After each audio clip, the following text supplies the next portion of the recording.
বাদুড়িয়া বিধানসভা কেন্দ্রের 2026-এর তৃণমূল প্রার্থী সকলের পরিচিত বুরহানুল মুকাদ্দিম মহাশয়ের কাছে বাদুড়িয়ার আগামী দিনের উন্নয়নের পরিকল্পনা সম্পর্কে দু চার কথা শুনে নেব। স্যার, বাদুড়িয়া বিধানসভার এবারে প্রার্থী আপনি, ওখানে উন্নয়নের জন্য আপনি কি ভেবেছেন স্যার? ওখানে উন্নয়নের জন্য নতুন নতুন কি পরিকল্পনা আপনি করেছেন স্যার?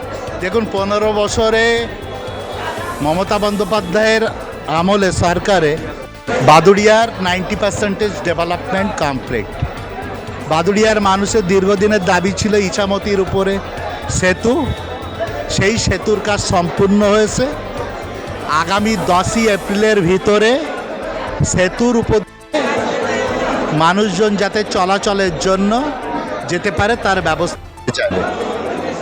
নেক্সট একটা বাদুড়িয়ার মানুষের দাবি আছে কৃষিপ্রধান এরিয়া কোল্ড স্টোরেজ। আমরা আগামী বিধানসভায় জয়যুক্ত হলে বা জয়যুক্ত নাও হলে মমতা বন্দ্যোপাধ্যায় উন্নয়নের ব্যাপারে কোনো কম্প্রোমাইজ করেন না, ওটা হয়ে যাবে বাদুড়িয়া বিধানসভা। স্যার, অনেক অনেক ধন্যবাদ আপনাকে।